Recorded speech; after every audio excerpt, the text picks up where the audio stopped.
అందరికీ నమస్కారం. Epic story lines కు స్వాగతం. శివలీలలోని తరువాయి కథ. భీమావతి అనే ఊళ్ళో శివభక్తుడైన సోమయాజి ఒకడు ఉండేవాడు. ఆయనకు సిద్ధరాముడు అని ఒక కొడుకు కలిగాడు.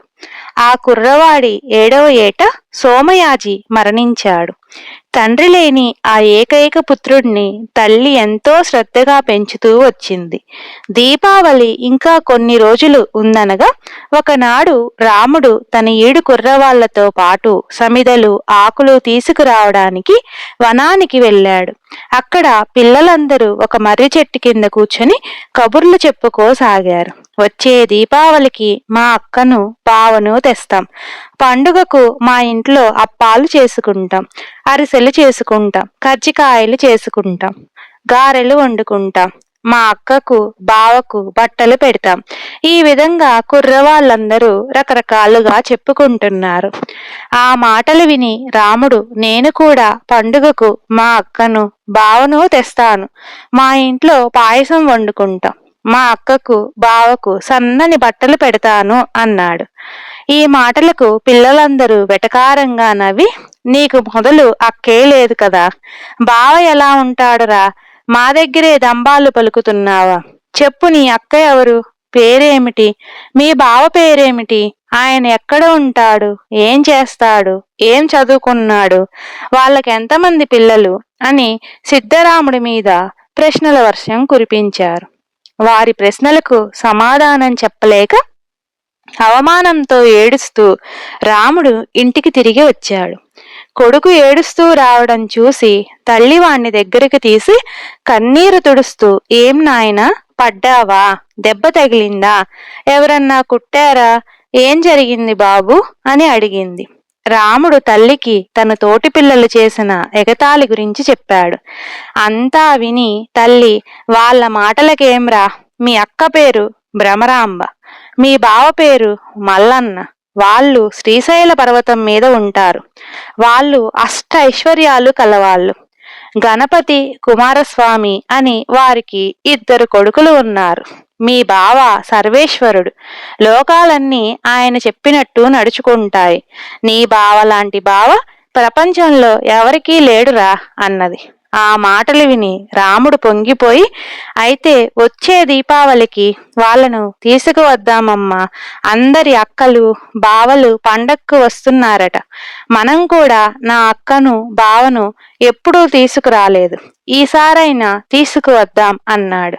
నాయన, మీ తండ్రి పోయాక వాళ్ళను ఎవరు పిలుచుకు వస్తారు, నువ్వేమో పసివాడివి, దారి అంతా అరణ్యం, అందులో సింహాలు, పెద్ద పులులు, ఎలుగుబంట్లు, నాగుపాములును, కాకపోయినా మీ బావ వంటి ఐశ్వర్యవంతుడు మన పేద ఇంటికి ఎందుకు వస్తాడురా, ఆయన ఒంటరిగా రాడాయే, పెద్ద పరివారంతో వస్తాడు, ఒక పూట తింటే ఇంకో పూట తినలేని మనం వారికందరికీ ఎలా తిండి పెట్టగలం, నువ్వు పెద్దవాడివై సంపాదించేటప్పుడు మీ అక్కను బావను తీసుకొద్దువు గాని అని ఊరడించింది తల్లి.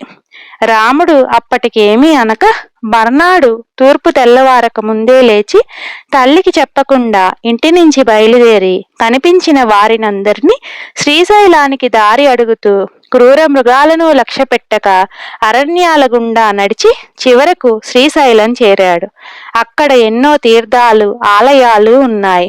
రాముడు తన అక్కా బావల కోసం అంతటా చెడతిరిగాడు.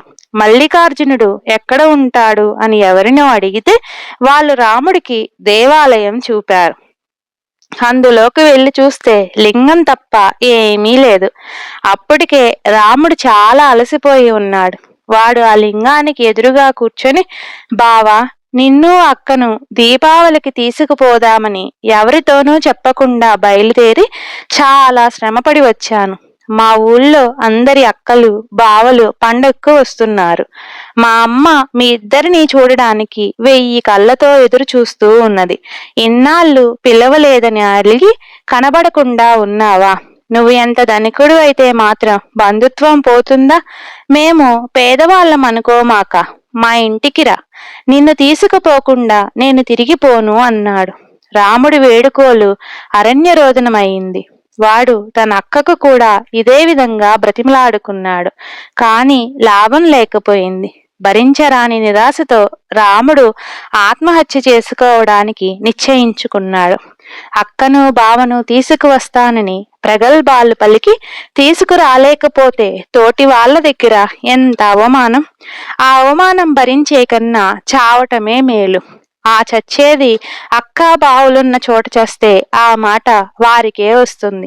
ఇలా అనుకుని రాముడు కొండ శిఖరం ఎక్కి అక్కడి నుంచి కిందకి దూకబోయాడు. అంతలోనే అతని భుజాలు ఎవరో పట్టుకున్నారు. ఒక పక్కన మగవాడు, ఇంకొక పక్కన ఒక స్త్రీ ఉన్నారు. ఎవరు మీరు? చచ్చిపోదామనుకున్న నన్ను మీరు ఎందుకు ఆపుతున్నారు? నా అక్కకు బావకు లేని జాలి నా మీద మీకెందుకు అని అడిగాడు.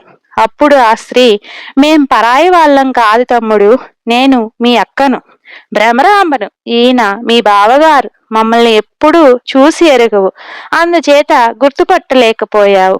సోమయాజులు గారి అబ్బాయి ఇక్కడ తిరుగుతున్నాడంటే నిన్ను వెతుక్కుంటూ వస్తున్నాం అన్నది. రాముడు పరమానంద భరితుడై అక్కకు బావకు మొక్కాడు. వాళ్ళు రాముడికి తమ కొడుకులను పరివారాన్ని చూపించారు. రాముడు వారిని తన వెంట రమ్మన్నాడు.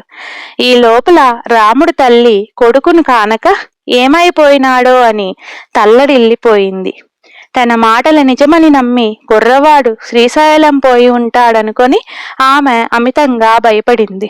కొద్ది రోజులు గడిచాయి. పండగ వచ్చింది. దానితో పాటే ఉదయం పూట రాముడు ఇంటికి తిరిగి వచ్చి అక్కను బావను వారి పరివారాన్ని తీసుకువచ్చానని, వారంతా ఆలయం వద్ద ఉన్నారని చెప్పాడు. రాముడి తల్లి ఆనందాశ్చర్యాలతో ఆలయానికి వెళ్లి పార్వతీ పరమేశ్వరులను, వినాయకుణ్ణి, కుమారస్వామిని, వారి పరివారాన్ని కల్లారా సందర్శించి అందరినీ తన ఇంటికి ఆహ్వానించింది. వారంతా వచ్చేసరికి వారి పాతి ఇంటికి మారుగా ఒక దివ్య భవనం ఉన్నది. అతిథులు అందులో ప్రవేశించారు. ఆ రోజు ఊళ్ళో వాళ్ళు కొత్తగా వెలిసిన ఆ ఇంటిని చూసి ఆశ్చర్యపోయారు. బయట ద్వారాలు మూసి ఉన్నాయి. లోపల అంతులేని జనం ఉన్నట్టుగా సందడిగా ఉంది. దీపావళికి రాముడు అతిథులుగా వచ్చిన పార్వతీ పరమేశ్వరులు రాముణ్ణి, అతని తల్లిని తమ వెంట కైలాసానికి తీసుకుని వెళ్లారు.